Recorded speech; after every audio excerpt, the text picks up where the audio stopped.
সেই ছোটবেলা থেকে আমার এই 33 বছর বয়স, আমার তো পেছনের জীবনে এখন তাকালে মনে হয় কয়দিন আগে প্যান্ট পরে ঘুরছিলাম, হাফ প্যান্ট পরে। 33 বছর হয়ে গেল, আর 33 বছর পরে দেখা যাচ্ছে পৃথিবীর অনেক কিছুই পাল্টিয়ে গেছে। এই কথা বলেন না কেন? আর বাকি 33 বছর পরে দুনিয়ায় আমার নাম আর কেউ নেবে না। 333-এর পরে যদি দুনিয়ায় আমার কেউ না আমার না নেয়, 200 বছর পার হলে হামজা নামে একটা লোক দুনিয়ায় ছিল, কে বলবে বলেন? এই তো দুনিয়া হয়ে গেল শেষ। দুনিয়ার জীবন নিয়ে আমাদের কার কি ধারণা আমরা জানি না। কোরআনে কারিমে আল্লাহ ধারণা দিয়েছেন, অমাল হায়াতুদ দুনিয়া ইল্লা মাতাউল গুরুর। হে পৃথিবীর মানুষেরা, দুনিয়ার জীবন কিন্তু ধোঁকা, খেল তামাশা। একটু ভাবেন তো নিজের দিকে তাকিয়ে। আমার মাঝে মাঝে মনে হয় আমার 3-4 পুরুষ আগে যারা মনে করেন 150 বছর আগে মারা গেছে, আমার দাদার দাদা, সে লোকটার দাপট ছিল সর্দার বংশে, কুষ্টিয়ার। সে যদি এখন এসে হঠাৎ করে আমার গোষ্ঠীর ভেতরে প্রবেশ করে বলে আমি কিন্তু 4 পুরুষ আগের মানুষ, এই জমি জায়গায় বাড়ি ঘর আমার মনে হয় গোষ্ঠীর লোক তার পিটিয়ে মেরে ফেলবে।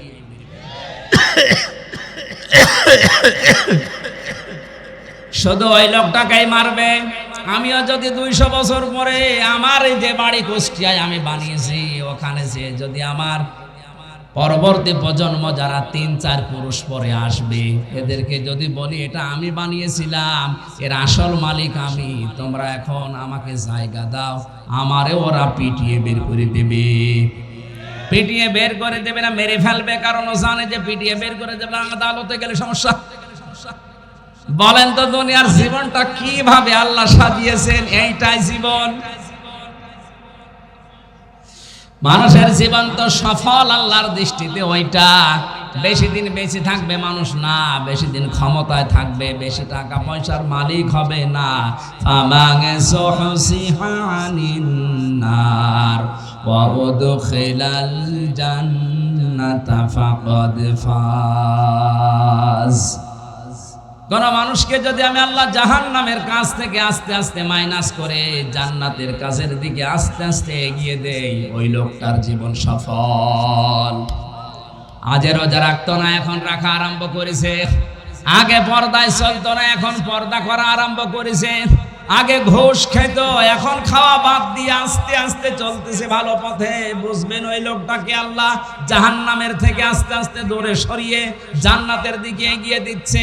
আল্লাহর দৃষ্টিতে ওর জীবন সফল। আপনি আমি এরকম হতে পেরেছি আজও না। দুনিয়া এখন আমাদের আঁকড়িয়ে আছে। আলহাকুমুত তাকাসুরু হাত্তা যুরতুমুল মাকাবির। বেশি বেশি পাওয়ার জন্য মানুষ মহাবন্ধ হয়ে গেছে। এই ঘর কাটবে না ততদিন যতদিন ও মাটির নিচে না যাবে। আল্লাহ ওই নিচে যাওয়ার আগে দুনিয়ার জীবনকে বোঝার তৌফিক আমাদের দাও, বলেন আমিন। নবীজির হাদিসের প্রথম পয়েন্ট ছিল মান ক্বালা বিহি সাদাকা। যারা কথা বলে কোরআন দিয়ে, এরা সত্য কথা বলে। আমি তো সত্য কথা বলবো বলে এসেছি, আপনাদের দায়িত্বে সত্যটা বোঝা। এখন আপনি বুঝতে হলে আপনার যোগ্যতা লাগবে। এক কথা বলেন। এই জন্য দুনিয়াতে আল্লাহ ফরজ কিন্তু নামাজ, রোজা, হজ, যাকাত দেয়নি। সর্বপ্রথম ফরজ দিয়েছেন ইকরা, পড়ো। ইকরা মানে পড়ো, ইকরা মানে বোঝো, ইকরা মানে এই কারণে আপনি যদি না পড়েন, না জানেন, তে মানবেন কি? এই বাংলাদেশে কারা যেন শয়তানি করে ছড়িয়েছে যে জানার নাম ইসলাম না মানার নাম ইসলাম। এটা একটা শয়তানি। আপনি যদি না জানেন তো কি মানবেন বলেন তো? আপনি জানেন না, এই জন্য তো মানুষ ভুল ভাল বোঝায় আপনাকে। এই কারণে আপনাকে দিয়ে শিরিক করাতে পারে, এই কারণে আপনাকে দিয়ে বেদাত করাতে পারে। কথা বলেন ঠিক কিনা? হ্যাঁ, এখানে একটা মাসলা শোনেন। ইসলামের কোন বিধান আপনি জানেন কিন্তু মানেন না। এদিকে তাকান। ইসলামের কোন বিধান আপনি জানেন কিন্তু মানেন না, আপনার একটা গুনাহ হবে। কারণ জানার ফরজ আদায় হয়েছে, মানার ফরজ আদায় হয়নি। গুনাহ হবে কয়টা? আরো জোরে বলেন বলেন। আর আপনি জানেনও না, মানেনও না, আপনার ডবল গুনাহ হবে। আপনি জানেন না কেন? আপনি জানেন না এটা আপনার অপরাধ। আর অপরাধ করলে কি হয়? শাস্তি। এই কথা বলেন। বলে আমি জানি না তাই মানি না, আর জানলে মানা লাগবে এই জন্য আমি জানিও না। ওরে শয়তান, জানো না এটা তোমার অপরাধ। দুনিয়ায় কেউ মায়ের পেটে জেনে আসে নাই, দুনিয়ায় আসার পরে জেনেছে। কথা বলেন ঠিক কিনা? এ লোকটা যদি জানতে পারে তো তোমার কি হয়েছে? তোমাকে জানা লাগবে। এই জন্য সর্বপ্রথম আল্লাহ বলেছেন ইকরা, পড়ো। কি করো? আরো জোরে, আরো জোরে। হ্যাঁ, এখানে একটা মাসলা আছে, আলেম আছে যেহেতু আমি এই জন্য বলছি। জিবরাইল যখন এই শব্দ নিয়ে নবীজির কাছে এসেছিলেন, হে নবী আপনি বলেন ইকরা, 3 বার বলার পরও নবীজি পড়েন নাই, তাহলে আল্লাহর নবী পড়াশোনার বিরুদ্ধে ছিলেন। না মানে 3 বার তিনি বললেন মা নবী কারি, আমি পড়তে পারি না, পড়বো না, পড়তে জানি না। জিবরাইল 4th বার যখন বুকে চাপ দিয়ে বলেছেন ইকরা বিসমি রাব্বিকাল্লাযী খালাক, হে নবী পড়েন আপনার রবের নামে যিনি আপনাকে বানিয়েছে। বিশ্ব নবী এবার জিবরাইলের সাথে মিলে 5টা আয়াত পরপর পড়েছিলেন। এই হাদিসকে আমি বানালাম। এই বলেন বলেন, কি বুঝলেন হাদিস থেকে? নবীজি জানাতে চেয়েছেন, ও জিবরাইল বারবার আমাকে ইকরা ইকরা করো, পড়ো পড়ো। আমি কি পড়বো? তুমি যখনই বলেছো বিসমি রাব্বিকা, রবের নামে পড়ো, তখন আমি পড়া আরম্ভ করেছি। তামাম দুনিয়ায় আমার উম্মতদেরকে আমি আজকে থেকে শিক্ষা দিলাম, পড়তে বললেই পড়া যাবে না, পড়ার আগে দেখা লাগবে ওটা রবের নামে পড়া কিনা। সুতরাং এখন থেকে কোরআনে কারীম বোঝার জন্য চেষ্টা চালাতে থাকবেন। কোরআন নাজিলের মাসে যদি আপনি চেষ্টা চালান, আমি আশা করছি একটি মাসে আপনাকে আর শিরিক বেদাত সারা জীবনেও কেউ করাতে পারবে না। বিশ্বের বিভিন্ন দেশে ঘোরাফেরা করার পরে আমার যতটুকু বাস্তবতায় আমি পেয়েছি জ্ঞান, শিরিক আর বেদাত যে সমস্ত জায়গায় চলে না, তার বাস্তব উদাহরণ তারা ছোটকাল থেকেই কোরআনের সাথে সম্পৃক্ত। মক্কা মদিনায় শিরিক আর বেদাত নেই, ওই দেশের খোদ লোক যারা শিরিক বেদাত করে না, ওদের অভ্যাস হচ্ছে সন্তান জন্মের পরে কোরআন হাতে তুলে দেয়। আর আমাদের সন্তান জন্মের পরে কোরআন না, হারমোনিয়াম তুলে দিচ্ছে। আমরা শিরিক বেদাত বেশি করি এই জন্য, কারণ এর সাথে আমাদের সম্পর্ক একেবারেই নেই। যেহেতু সামনে এ নাজিল হওয়ার মাস আমরা পাচ্ছি, এর গুরুত্ব দিয়ে এটা যদি আমরা আয়ত্ত করতে পারি, আমি আপনাকে গ্যারান্টি দিতে পারি, যদি 3টা বছর আপনার ছোট ছেলে মেয়েকে কোরআন পড়াতে পারেন, মাদ্রাসায় যেখানে কোরআন আর হাদিস বোঝানো হয়, মাত্র 3 বছর পড়িয়ে যে কোনো জায়গায় তারে আপনি দিন, আমি নিষেধ করছি না। 3টা উপকার পাবেন দুনিয়া আখিরাত মিলে। 1 নম্বরে জীবনও আপনার এই ছেলে কোনোদিন নেশাখোর হবে না। 2 নম্বরে আপনাকে শেষ বয়সে বৃদ্ধাশ্রমে রেখে আসবে না। 3 নম্বরে মরণের পরে যদি নেককার হয়ে মারা যেতে পারেন, কিয়ামতের দিন এই নেককার সন্তানের জন্য আপনাকে আল্লাহ জান্নাতেও দিয়ে দিতে পারেন। এজন্য আমাদের উচিত হকদের সাথে সম্পর্ক, আমাদের পরবর্তী জেনারেশন যারা আসে তাদের বাড়ানো। যে আয়াতটা পড়ছিলাম কোরআনে কারিমের, আয়াতে আল্লাহ নিজে যেন মাইক হাতে নিয়ে এই টাঙ্গাইলের ময়দানে নেমে পড়েছেন একটি ঘোষণা, একটি এলান। কি সে এলান? লাইন শাকারতুম, যদি আমার নিয়ামতের শুকরিয়া আদায় করতে পারো, লাযিদান্নাকুম, ওই নিয়ামত আমি অবশ্যই জীবনে বাড়িয়ে দেব। আল্লাহ গ্যারান্টি দিচ্ছেন লাযিদান্নাকুম, লামে তাকিদ নুনে সাকিলা। আমাদের কোন নেতায় যদি গ্যারান্টি দেয়, তার উপরে আমাদের যে বিশ্বাস জন্ম হয়, আমাদের মালিক যিনি, উনি তো এমনিতেই বলতে পারতেন, গ্যারান্টি দিয়ে বলছেন অবশ্যই আমি আল্লাহ ওই নিয়ামত বৃদ্ধি করে দেব। সন্দেহ আছে আমাদের? আমরা সবাই মিলে স্বীকার করলাম যে এটা আমাদের জীবনের এখন নিয়ামতে পড়ন্ত বিকেলে আজকে হয়তো তারাবি পড়া লাগতে পারে, কালকে থেকে গুরুত্বপূর্ণ একটা মাস আমাদের উপরে ছায়া ফেলবে। এই সময়ে কিছু দায়িত্ব আর কর্তব্য কোরআন আমাদেরকে দেবে। এই বিষয়টা যদি আপনি নিয়ামত মনে করতে পারেন, তিনটা শর্ত আছে নিয়ামতের শুকরিয়া আদায় করার। বাংলাদেশ, ভারত আর পাকিস্তানের মানুষেরা মনে করে নিয়ামতের শুকরিয়া আদায় মানে টুটি পর্যন্ত খেয়ে একেবারে ঢেকর তুলে বলবে আলহামদুলিল্লাহ, হয়ে গেল। এটা তো নিয়ামত শুকরিয়া আদায়ের একটা বাক্য। কেউ যদি সত্যিই কোনো নিয়ামতের শুকরিয়া আদায় করতে যায়, তাফসিরে ফি জিলালিল কোরআনে মুফাসসির বলেন তিনটা বিষয় তাকে মানতেই হবে। এক নম্বরে মুখ দিয়ে স্বীকার করা লাগবে যে এটা নিয়ামত। এটা আমরা মানি তো? বলেন বলেন। এটা যা নিয়ামত, অনেকের কাছে তো এটা গজব মনে হয়। কোরআন নিয়ামত হবে মুমিনের কাছে, আর গজব হবে কাফেরের কাছে, মুনাফিকের কাছে। এজন্য ওই জামানায় মুনাফিকরা সব সময় চিন্তায় থাকতো, না জানি কখন আমাদের গোমর ফাঁক হয়ে যায়। কোরআনের আয়াত নাজিল হলে তো আমাদের চরিত্র মানুষ জিরে ফেলবে। আজও বাংলাদেশে বিশ্বাস করেন যারা মুনাফিক, এই মানুষগুলোই কোরআনের অনুষ্ঠানগুলো দেখলেই ভয় পায়, না জানি আমার চরিত্র আবার মানুষ চিনি ফেলে কিনা। এ দুনিয়ায় তিনটা জীব আছে আমরা জানি। এরা রাতের বেলা বের হয়, দিনের আলোতে বের হয় না। পেঁচা, বাদুড় আর চামচিকা। নাম শুনে বোঝা যাচ্ছে চেহারা কেমন হবে।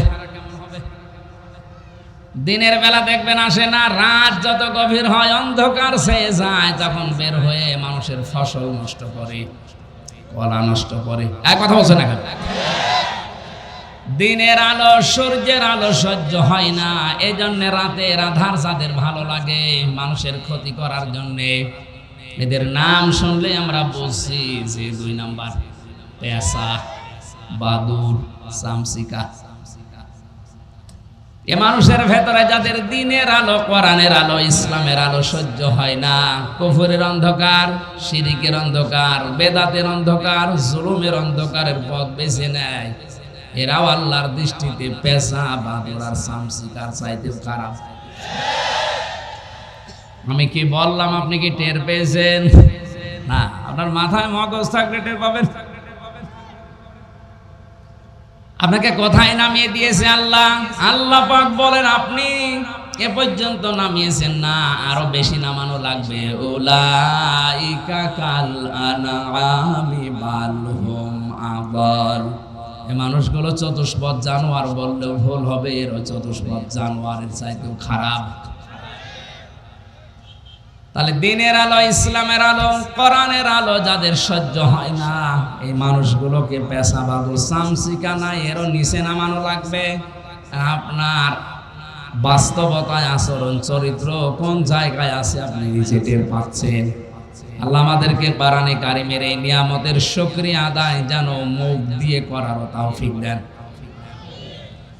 মুখে উচ্চারণ আমরা সবাই করেছি এটা একটা নিয়ামত।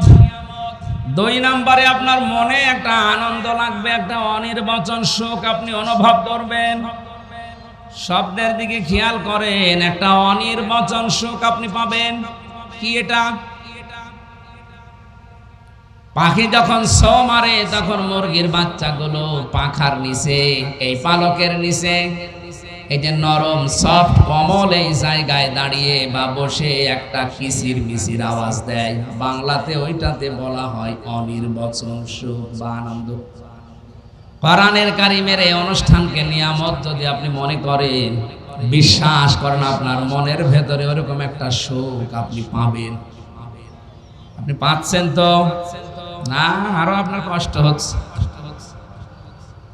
তিন নম্বরে যে কথাগুলো এখান থেকে ডেলিভারি দেওয়া হবে, এই কথাগুলো আপনার প্র্যাকটিক্যাল লাইফে যেন আপনি আল্লাহর মর্জি মতো মিলাতে পারেন। এই তিনটা শর্ত যারা আদায় করবে তাদের জীবনে এরকম অনুষ্ঠান আল্লাহ আরো দান করবে। ওয়ালাইন কাফারতুম ইন্না আযাবি লাশাদীদ। কোন মানুষ যদি পৃথিবীতে আল্লাহর নিয়ামত পাওয়ার পরে শুকরিয়া আদায় না করে, ওর জীবন থেকে আল্লাহ ওটা কেড়ে নেয় আর আযাবের ভেতরে ফেলে দেয়। বলেন নাউজুবিল্লাহ। এটা যেহেতু আমরা শ্রেষ্ঠ নিয়ামত মনে করি কোরআনকে, বিশ্ব নবী জানিয়েছেন মান ক্বালা বিহি সাদাকা, যারা কোরআন দিয়ে দুনিয়ায় কথা বলবে এরা সত্য কথা বলে। সার্টিফিকেট দিচ্ছেন কে? নবীজি মুহাম্মদুর রাসূলুল্লাহ সার্টিফিকেট দিয়েছেন এই কোরআন দিয়ে যারা কথা বলে এরা সত্য কথা বলে। আপনি বিবেক দিয়ে বলেন এই বাংলাদেশে কোরআনের কথা কম না বেশি? নে কে বলেছে কোরআনের কথা হচ্ছে দেশে? আজ হাজারো আলেমের নাম নিয়ে কোরআনের আয়াত পড়ছে ঠিক, বিকৃত অর্থ করে মানুষকে আরো অন্ধকারের দিকে ঠেলে নিয়ে যাচ্ছে, শিরকের, বেদাতের, কুফুরের। এগুলো টাঙ্গাইলে এলাকায় নাও আসতে পারে, এগুলো ব্রাহ্মণবাড়িয়া, কুমিল্লায় বেশি চলে। আয়াত পড়ছে ঠিক, কিন্তু নিজের মন মতো অর্থ করে মানুষকে আরো গোমরা বানিয়ে দিচ্ছে। আমারই প্রায় 43টা ধরা পড়েছে এই জবানে, এই ব্রেনে। একটা বলছে যারা আয়াত পড়ে অবতাগু ইলাইহিল ওয়াসিলা, আল্লাহকে পাওয়ার জন্য মাধ্যম লাগবে, আর মাধ্যম হচ্ছে পীর। এ কথা তাফসীরের কোন জায়গায় লেখা? জিজ্ঞাসা করুন তো। আমি যত তাফসীর বাংলাদেশে পড়েছি, ওয়াসিলা শব্দের দুইটা অর্থ বেশি পেয়েছি। এক নাম্বার ওয়াসিলা মানে জীবনের নেক কাজ, দুই নম্বরে ওসিলা মানে নবীর সম্মান। আপনি পীর সাহেব পেলেন কোথায়?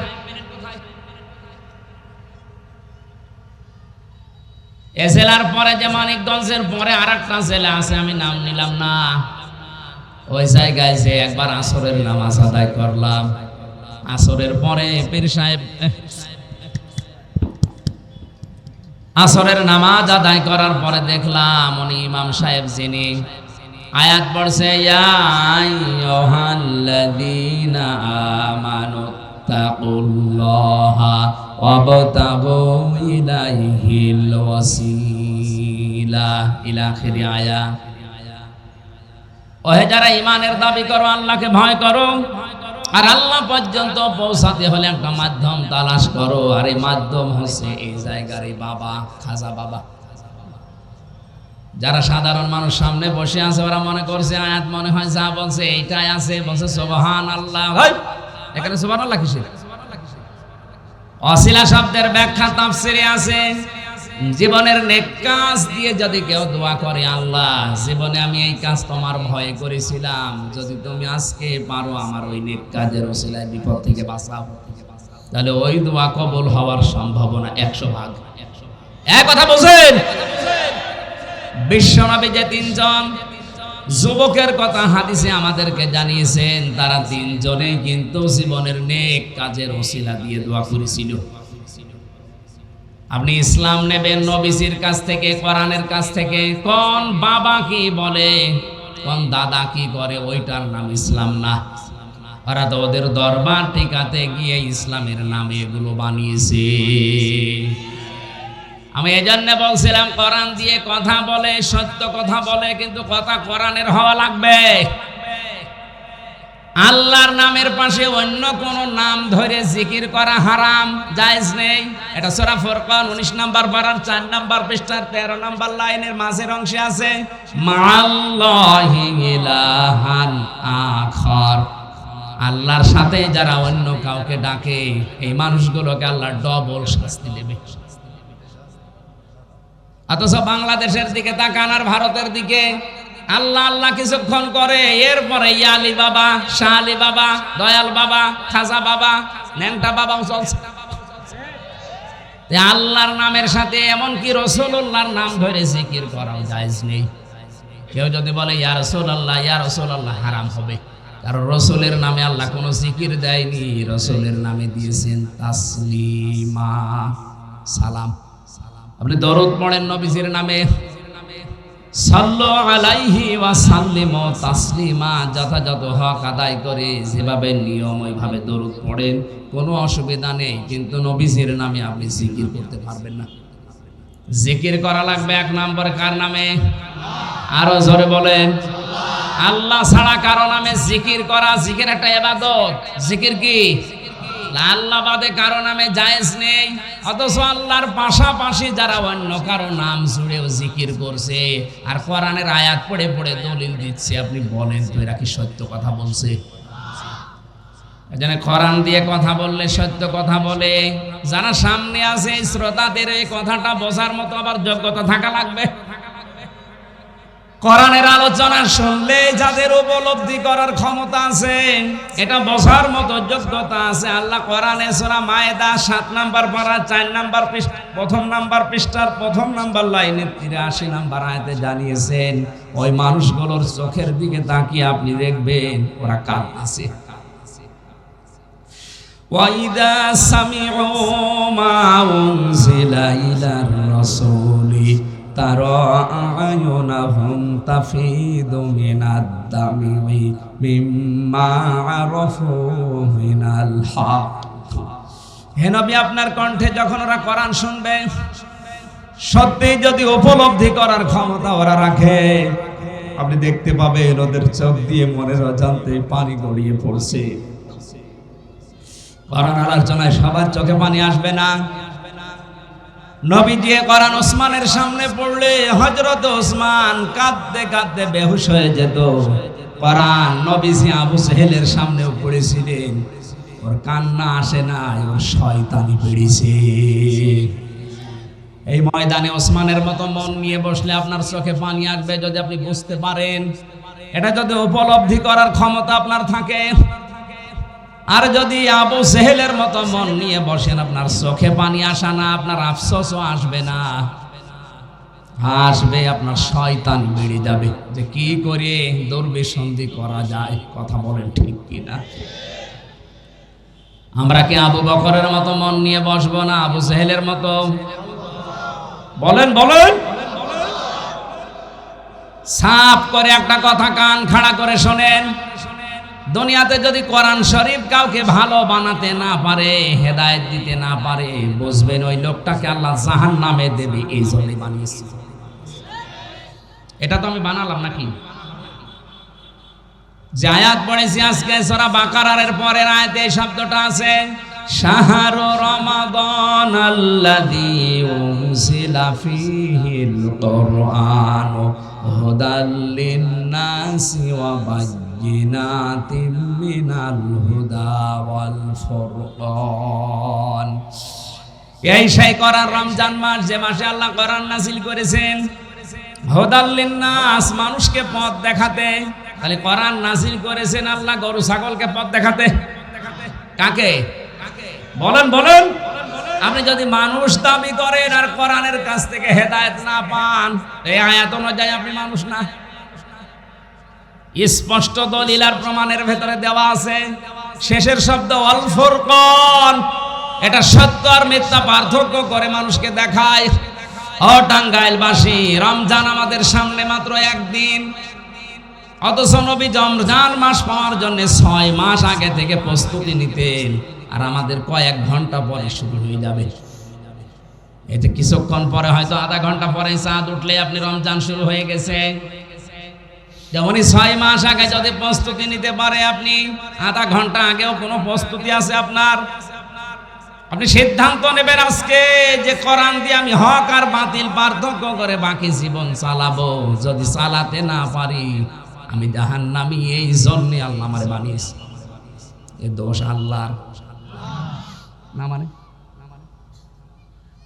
আল্লাহ আমাকে হেদায়েতের উপরে চালাতে পারছে না, এ দোষ কার? কেন আমার বলেন তো? এই যে সূর্যটা ওঠে, সবাই সূর্যের আলো পায়। একটা ক্লাস চলছে, এটা জবাব দেবেন আপনি যদি জানেন। সূর্যের আলো সবাই পায় না? না, অন্ধ আলো পাবে। এখন দোষ কি সূর্যের না চোখের? আরো জোরে বলুন।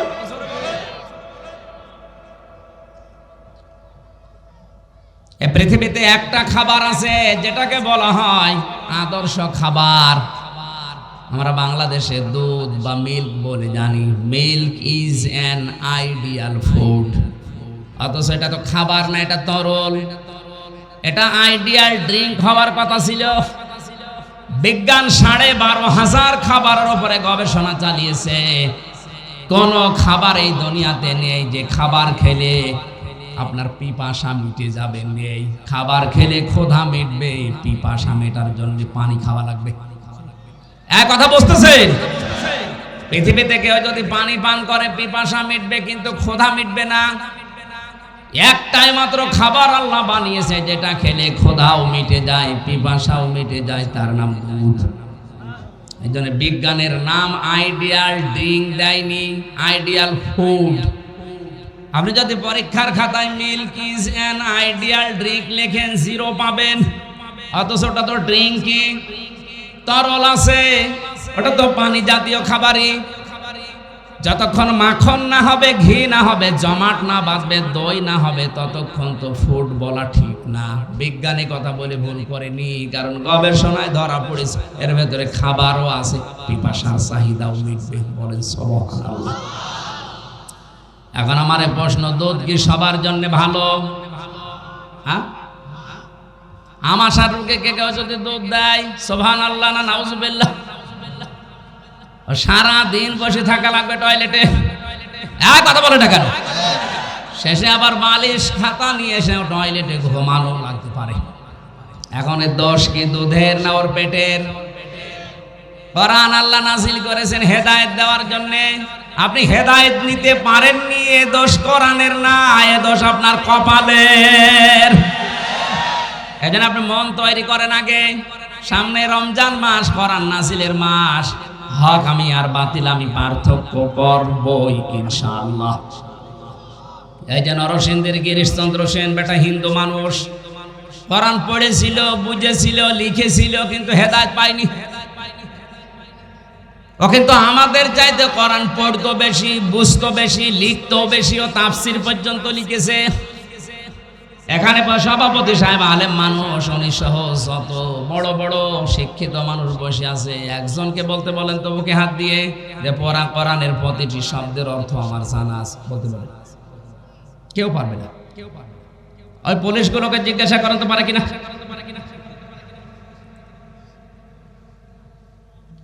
আমি প্রধান বক্তা, আমারও সম্ভব না।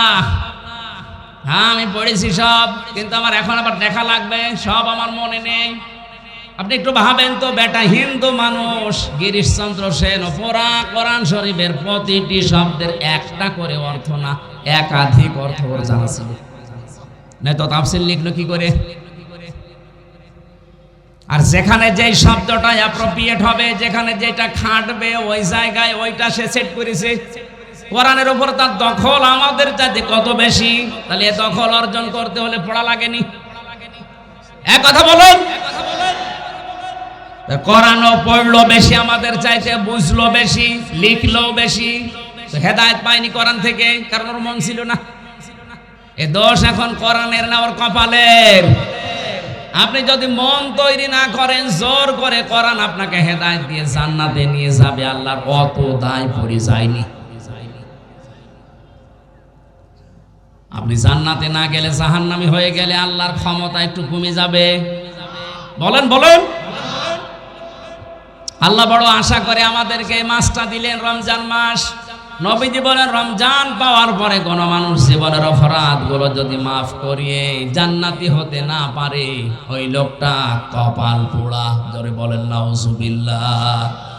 দুনিয়ার জীবন নিয়ে আমাদের কার কি ধারণা আমরা জানি না। কোরআনে কারিমে আল্লাহ ধারণা দিয়েছেন, অমাল হায়াতুদ দুনিয়া ইল্লা মাতাউল গুরুর। হে পৃথিবীর মানুষেরা, দুনিয়ার জীবন কিন্তু ধোঁকা, খেল তামাশা। একটু ভাবেন তো নিজের দিকে তাকিয়ে। সেই ছোটবেলা থেকে আমার এই 33 বছর বয়স, আমার তো পেছনের জীবনে এখন তাকালে মনে হয় কয়দিন আগে প্যান্ট পরে ঘুরছিলাম, হাফ প্যান্ট পরে। 33 বছর হয়ে গেল, আর 33 বছর পরে দেখা যাচ্ছে পৃথিবীর অনেক কিছুই পাল্টিয়ে গেছে। এই কথা বলেন না কেন? আর বাকি 33 বছর পরে দুনিয়ায় আমার নাম আর কেউ নেবে না। 3:33 পরে যদি এ দুনিয়ায় আমার কেউ না আমার না নেয়, 200 বছর পার হলে হামজা নামে একটা লোক দুনিয়ায় ছিল, কে বলবে বলেন? এই তো দুনিয়া হয়ে গেল শেষ। আমার মাঝে মাঝে মনে হয় আমার 3-4 পুরুষ আগে যারা মনে করেন 150 বছর আগে মারা গেছে, আমার দাদার দাদা, সে লোকটার দাপট ছিল সর্দার বংশে কুষ্টিয়ার। সে যদি এখন এসে হঠাৎ করে আমার গোষ্ঠীর ভেতরে প্রবেশ করে বলে আমি কিন্তু 4 পুরুষ আগের মানুষ, এই জমি জায়গায় বাড়ি ঘর আমার মনে হয় গোষ্ঠীর লোক তার পিটিয়ে মেরে ফেলবে।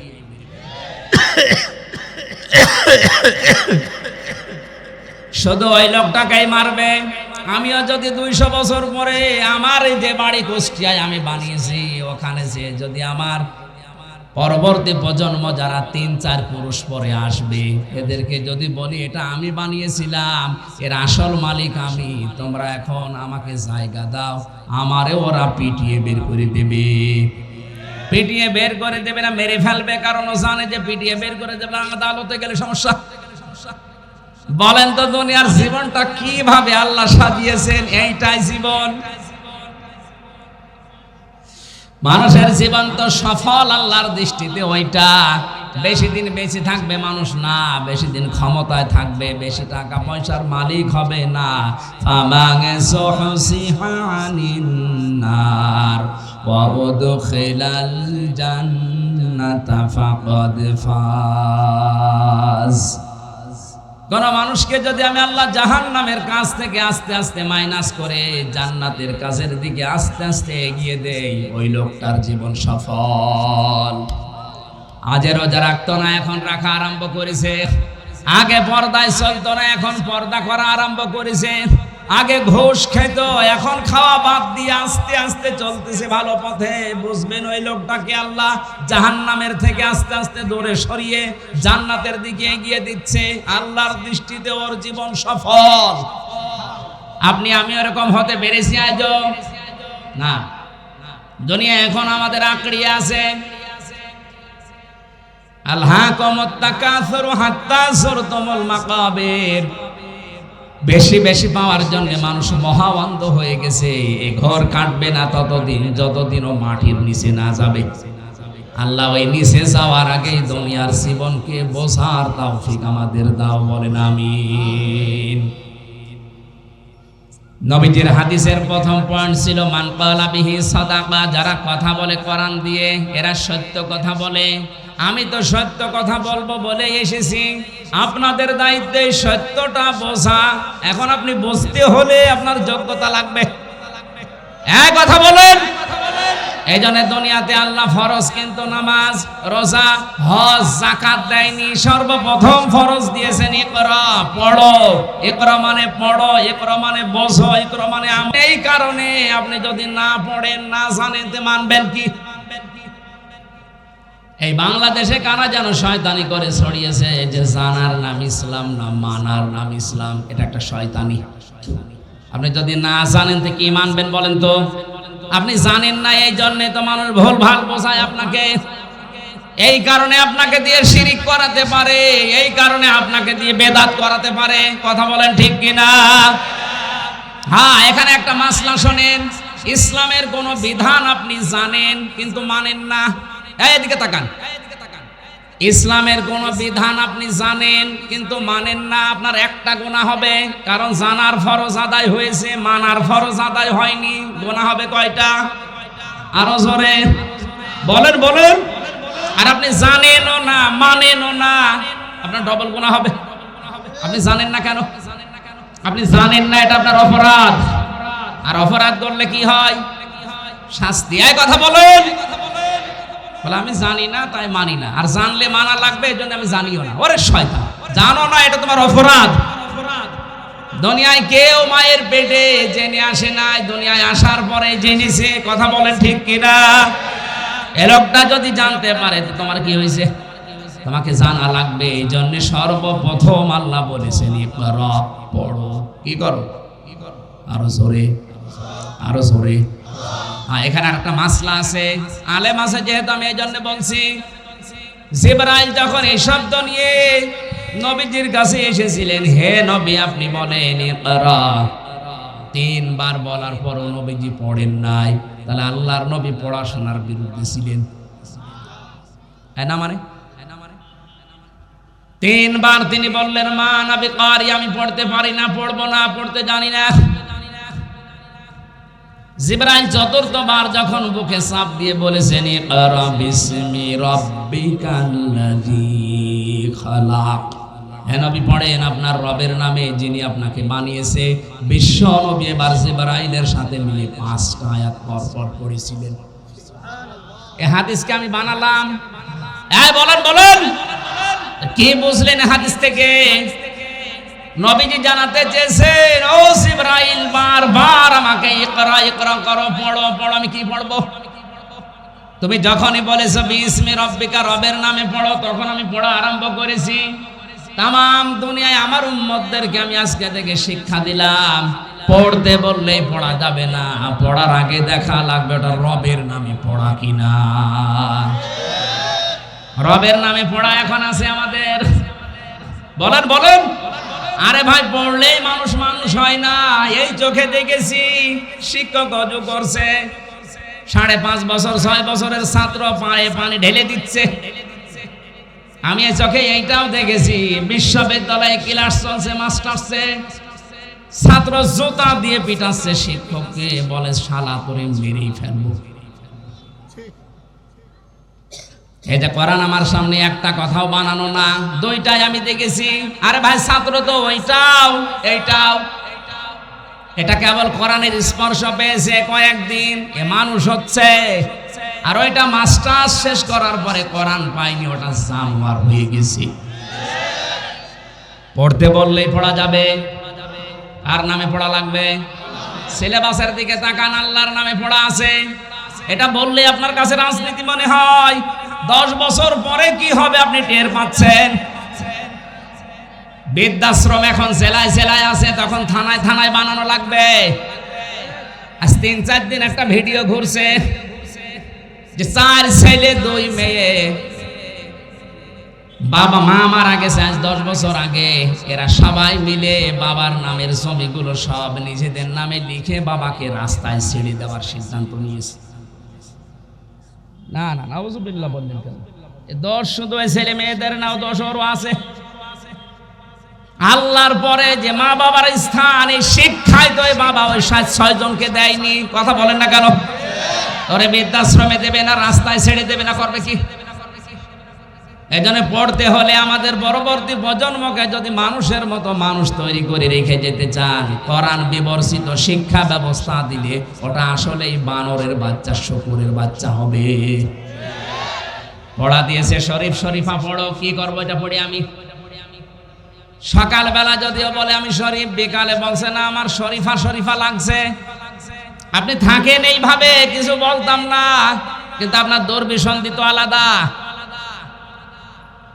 এই ট্রান্সজেন্ডারের নাম নিয়ে এইটা করে মানুষকে ধোঁকা দিয়ে বোকা বানিয়ে যদি বলেন যে আমার তো শরীফা মনে হচ্ছে, তাহলে আপনি শেষে বলবেন তাহলে আমার এই মহিলা হোস্টেলে সিট দাও, কারণ আমি তো এখন আর শরীফ নেই। আমি কি? বলেন বলেন। মহিলা হোস্টেলে আপনার মেয়ে আছে, আপনার বোন আছে, আপনার ফুপু আছে, কথা বলেন না কেন? ও যতই শরীফা দাবি করুক, মাল কি? শরীফ মাল কি? বলেন তো, শরীফ যদি আপনার মেয়ের কাছে, আপনার বোনের কাছে থাকে, ও ঠিক থাকবে? সেদিন এক লোক প্রশ্ন করছে, হুজুর যুবক যুবতী এক বিছানায় ঘুমানো জায়েজ আছে কিনা? জায়েজ আছে, কিন্তু তো ঘুমাবে না। ঘুমাবে? আপনি শরীফ থেকে শরীফা হয়ে থাকলে তো মেনে নিতাম, কিন্তু আপনি তো থাকবেন না। আপনার তো দুর্বিসন্ধি আলাদা। সমকামিতা চালু করার জন্য আপনি এগুলো দুর্বিসন্ধি করে ঢোকাতে চান। আগামী প্রজন্ম শেষ পর্যন্ত আমার মেয়ে, আমার বোন, আমার ফুফু না, আপনার মেয়ে, আপনার বোন, আপনার ফুফু পেটে যার সন্তান নিয়ে ঘুরবে, কিছু বলতে পারবেন না। এটা শুধু আমার একার দায়িত্ব না, আমাদের সবার বাঁচা লাগবে। এখানে পড়তে হলে কার নামে পড়া লাগবে? আল্লাহর নামে পড়া। এরকম ভেজাল আছে? নেই। আল্লাহর নামে যারা পড়েছিল আপনি তাকান তাদের দিকে। খলিফাতুল মুসলিমিন হযরত ওমর, জিরো থেকে হিরো বানিয়ে দিয়েছে আল্লাহ। পড়েছিল মাত্র দুইটা সাবজেক্ট, কোরআন আর নবীর হাদিস। এই দুইটা সাবজেক্টে এমন মানুষ হয়েছে কিয়ামত পর্যন্ত ওমর দুনিয়া কেউ বানাতে পারবে না। তারা তো মানুষই ছিল। এই জন্য আমাদেরও উচিত কথা বললে, যারা কোরআন দিয়ে কথা বলে, কথাগুলো বোঝার মতো যোগ্যতা আমাদের অর্জন করা দরকার। তাহলে ভুল ভাল কথা বলে এই নাগরপুর থেকে কেউ আর যেতে পারবে না। আজকের এই ময়দানে সিদ্ধান্ত নেওয়া লাগবে, যারা এই টাঙ্গাইলে আসবে আগে বলবেন কোরআন হাতে নেন। শব্দের ব্যাখ্যা এক একটা অর্থে তাফসিরের আকারে আমাদেরকে এখানে তাফসিরুল কোরআন মাহফিল লিখা এইভাবে করে করে বলেন। কোন বাবা কি করেছে ওইটা আমরা শোনার জন্য আসি নাই। হ্যাঁ বলতে পারবেন? তাহলে শিরিক বেদাত এই জেলায় আর কেউ ছড়াতে পারবে না। আমান আমিলা বিহি উজিরা, যারা কোরআন দিয়ে আমল করে এদের পুরস্কার আল্লাহ নিজে দেয়। কোরআনের আমল আছে পুরা কোরআন শরীফে আল্লাহ দিয়েছেন 500। কত বলেন বলেন? কালকে থেকে একটা আরম্ভ হবে। এই যেটা পড়েছিলাম, ইয়া আইয়ুহাল্লাযীনা আমানু কুতিবা আলাইকুমুস সিয়াম, ওহে যারা ঈমানের দাবি করো তোমাদের উপর আমি লিখে দিলাম সিয়ামকে। কি করলাম? আমি ফরজ করে দিলাম। এই কথা এখানে আল্লাহ দেয়নি, কুতিবা লিখে সই স্বাক্ষর করে দিলাম। এ মাহফিলের সভাপতি যিনি আছেন, প্রধান অতিথি শিল্পপতি, উনি যদি এত বড় টাকাওয়ালা মানুষ যদি বলে এই জমিটা মসজিদের নামে আমি দিয়ে দিলাম, এই কথার কোনো দাম আছে? নেই। যদি এটা সই স্বাক্ষর করে দলিল করে স্ট্যাম্প করে মসজিদ কমিটিকে দেয়, জমির দাম আছে না নেই? যত বিধান আল্লাহ পাক জিবরাইলকে দিয়ে দুনিয়ায় পাঠালেন, আর রোজার মতো নামাজের মতো গুরুত্বপূর্ণ বিধান আমার আল্লাহ আরশে নিয়ে বিশ্ব নবীকে নিজে উপহার দিলেন। শুধু আমাদের উপরে আল্লাহ এটা লিখে দেননি, কামা কুতিবা আলাল্লাযীনা মিন ক্বাবলিকুম, আমাদের পূর্বে যত জাতি এ দুনিয়া থেকে বিদায় নিয়েছে সবার উপরে রোজা ছিল। সবার উপরে কি ছিল? ইসলামের অন্যান্য বিধান হয়তো কম বেশি ছিল, কিন্তু রোজা সবার উপরে ছিল। আল্লাহ দিয়েছিলেন কেন? যে এটা লাআল্লাকুম তাত্তাকুন, মানুষ যেন খোদা ভীতি অর্জন করতে পারে। এখন খোদা ভীতি কি? আল্লাহর ভয়ে জড়ো সড়ো হয়ে ঘরের ভেতরে বসে থাকা।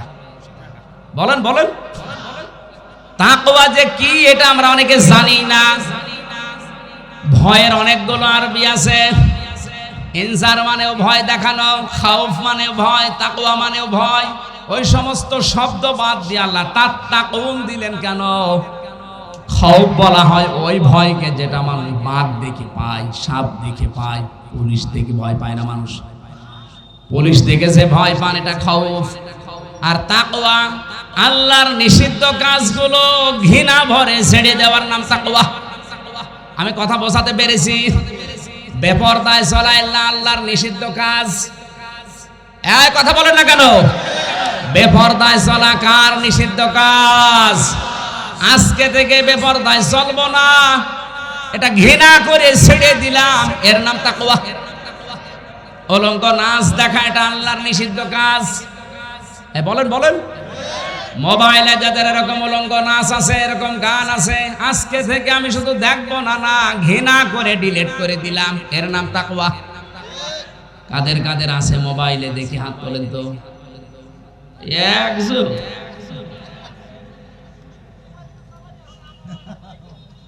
না না, আমি তো এটা বোঝাতে চাই।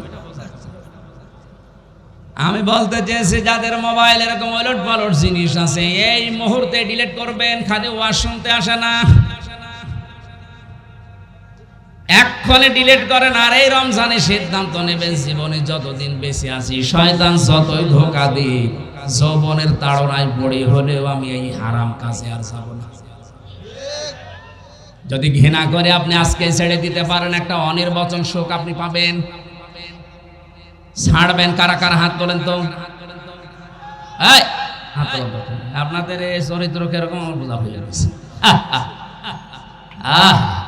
হাড়িয়ালা মানুষ, 80-90 বছর বয়স যদি হাত তোলে যে আমি ডিলিট করে দেবো ওর মোবাইল দেখি, দাদা দেখি মোবাইল দেখি, পরিমনের নায়িকা নাকি মাহিয়া মাহির কি আছে দেখি, দেখে নিয়ে আসেন, আসেন এদিকে আসেন। আপনার মোবাইল দেখে তারপর বাস শুরু করেছে। মোবাইল আপনার হাত তোলা দরকার কি? মোবাইল যাদের আছে তারা হাত দেবে।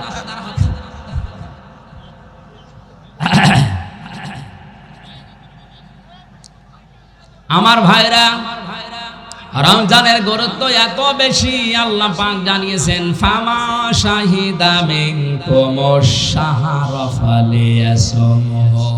তোমাদের ভেতরে কেউ যদি রমজান মাস পায়, আমি আল্লাহ বললাম সে যেন অবশ্যই রোজা রাখে। শুধু রোজা রাখে বলেনি, ফালিয়াসুমহু, সে যেন অবশ্যই রোজা রাখে। এটার গুরুত্ব এত বেশি। নামাজ ফরজ, এ পর্যন্ত কোরআনে আছে। কয় রাকাত পড়া লাগবে, কিভাবে পড়া লাগবে, কখন কোন সূরা দেওয়া লাগবে, এটা কোরআনে আল্লাহ বলেন না কেন? যাকাত ফরজ, যাকাত কতটুকু সম্পদ থাকলে কতটুকু দেওয়া লাগবে, কোরআনে আল্লাহ দেয়নি, এটা হাদিসে আছে। হজ ফরজ, হজের কোথায় কোথায় যাওয়া লাগবে, কোথায় কোথায় না গেলে হজ হবে না, এটা কোরআনে আল্লাহ দেয়নি, হাদিসে আছে। কিন্তু কোরআনে কারিমে রোজার ব্যাপারে বলতে গিয়ে মহান আল্লাহ একটা পুরা রুকুর ভেতরে দিয়েছেন, এখান থেকে শুরু, এই করলে রোজা হয়, এই করলে রোজা ভেঙে যায়। বলেন সুবহানাল্লাহ। এই জন্য গুরুত্বপূর্ণ এবার জানটার সামনে আজকে থেকে যেহেতু শুরু হবে, জীবন চলে যাওয়ার উপক্রম না হলে আপনি এটা ছাড়বেন না, সংশোধন হয়ে যাবেন আজকের থেকে। যেহেতু তাকওয়াবান করার জন্য রোজা আমাদের কাছে এসেছে, আল্লাহ আমাদেরকে তাকওয়া অর্জন করার তৌফিক দিন, বলেন আমিন।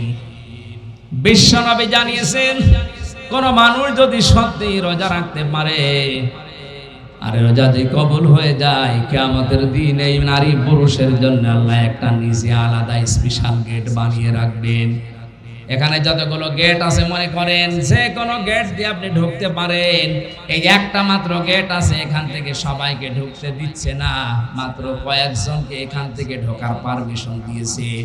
কিয়ামতে জান্নাতে যাওয়ার জন্য কত গেট থাকবে? একটা গেট দিয়ে শুধুমাত্র রোজাদারকে আল্লাহ যাওয়ার জন্য পারমিশন দেবেন, তার নাম রায়্যান। এই মাসে রোজা রেখে এই দরজা দিয়ে প্রবেশ করার যোগ্যতা যেন অর্জন করতে পারি, বলেন আমিন। এ মাসে একটা নফল করলে অন্য মাসে ৭০টা নফল করার সওয়াব হয়। এ মাসে একটা ফরজ আদায় করলে অন্য মাসে ৭০টা ফরজ আদায় করার সওয়াব হয়। এত কিছু যার ওসিলায়, সেই মোল্লার নাম এ কোরআন। যার ওসিলায় সিন্নি খাইলেন, মোল্লা চিনলেন না, সেই মোল্লার নাম কি? বলেন বলেন। ১০০০ বরযাত্রী গিয়েছে, বর যায়নি, মেয়ের বাবা খেতে দেবে। কোরআনে কারিমের জন্য এত কিছু। রোজার যত ফজিলত বলেন, যত মর্যাদা বলেন, যত দাম বলেন, যত কিছু রোজার সব এই কোরআনের জন্য। আল্লাহ পাক কোরআন যদি রমজান মাসে না দিয়ে রজব মাসে দিত, রজবের দাম বেড়ে যেত। এই কথা বলছেন? যার জন্য দাম বেড়েছে, এইটার কাছে যদি আমরা ফিরে আসতে না পারি, এর সাথে যদি সম্পর্ক বাড়াতে না পারি, যে আয়াত আমি দ্বিতীয় রাকাতে পড়েছিলাম, দ্বিতীয়বার যেটা পড়েছি, আমিনহুম মায়াকুলু রব্বানা আতিনা ফিদ দুনিয়া হাসানা ওয়া ফিল আখিরাতি হাসানা ওয়া কিনা আযাবান নার। কাবা শরীফে গিয়ে দেখলাম, রুকনে আমিনে থেকে হজরে আসওয়াদ, এই জায়গাটা পার হওয়ার সময় লক্ষ লক্ষ হাজিরা এই আয়াতটা পড়ছে। তখন বুঝি নাই, বাংলাদেশে এসে আয়াতগুলো তাফসিরের সাথে মিলিয়ে দেখি আল্লাহ দুনিয়া আখিরাত সব এই ফিদ দুনিয়া হাসানার ভেতরে দিয়ে রেখেছে।